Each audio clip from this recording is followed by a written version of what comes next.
अस्सलाम वालेकुम, क्या हाल है जी आप सबके। आ गई हूँ किचन में इफ्तार की तैयारी करने। तो मैंने कहा तैयारी करने से पहले ये 2 दिन हो गए हैं ऐसे ही रखी हुई है तो इसको मैं किसी साइड पे लगा लूँ। आप भी सोच रहे होंगे कि ये है क्या।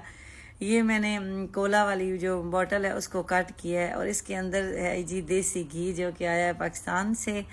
और आपको पता है ना कि परदेसियों को फिर पाकिस्तान से कोई चीज़ वैसे नॉर्मल भी कोई भी छोटी मोटी चीज़ भी आ जाए तो बड़ी कीमती होती है और बड़ी प्यारी लगती है। ये तो फिर देसी घी आया है, अम्मी ने देसी घी भेजा है तो मैं पाकिस्तान से हमेशा देसी घी मंगवाती हूँ। मुझे यहाँ की तसल्ली ही नहीं होती, मज़े का ही नहीं लगता। और ये फिर इस तरह पेप्सी की या कोला की बोतल में आता है, फिर मैं इसको फ्रीज़र में रख देती हूँ। जब फ्रीज़ हो जाता है ना तो इस तरह के बॉटल को मैं दरमियान से कट कर लेती हूँ और फिर अलग-अलग पीसेस को ऐसे ही थोड़े से कट लगा के ना तो आराम से ये देसी घी जो है वो निकल आता है।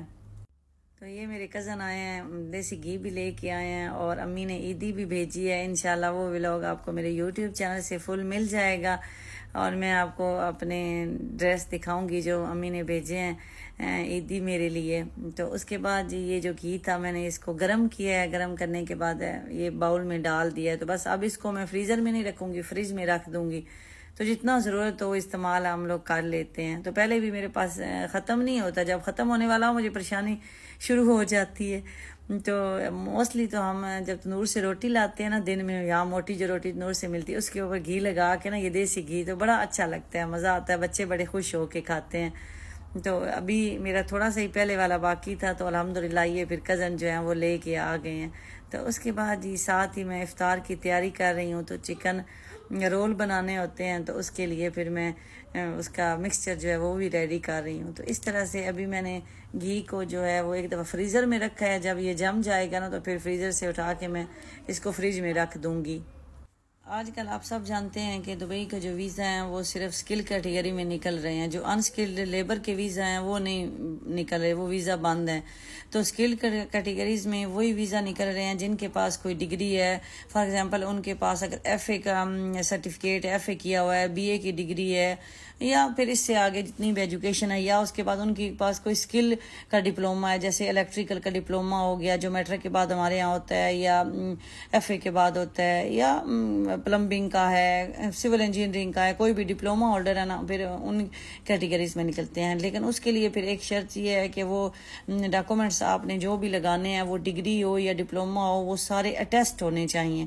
तो यही मेरी एक सिस्टर ने मुझे कमेंट किया है कि आप बताएं कि वो कहाँ से अटेस्ट होना चाहिए।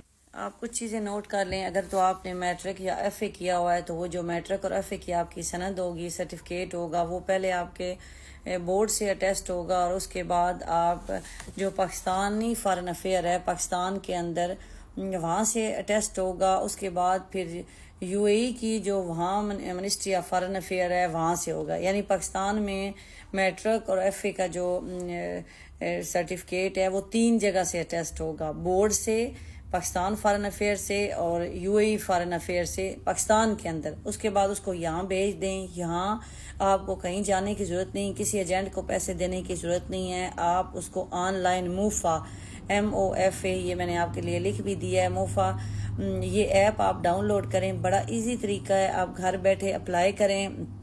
वो 170 दिरहम एक सर्टिफिकेट के लेते हैं। फॉर एग्जांपल सिर्फ मैट्रिक का है तो 170, अगर फिर एफए का भी होगा फिर 170, अगर डिग्री होगी फिर 170, मीन पर पेज वो लेते हैं तो आपका टेस्ट होगा। अगर आपके पास डिग्री है उसको कैसे टेस्ट करना है, वो HEC, हायर एजुकेशन कमीशन, क्योंकि वो यूनिवर्सिटी की होती है, वो वहाँ से टेस्ट होगी। उसके बाद वो सेम उसी जगह से अटेस्ट होगी जहाँ से मैंने आपको बताया है, पाकिस्तानी फॉरेन अफेयर से, यूएई फॉरेन अफेयर से। फिर इसको यहाँ भिजवा दें।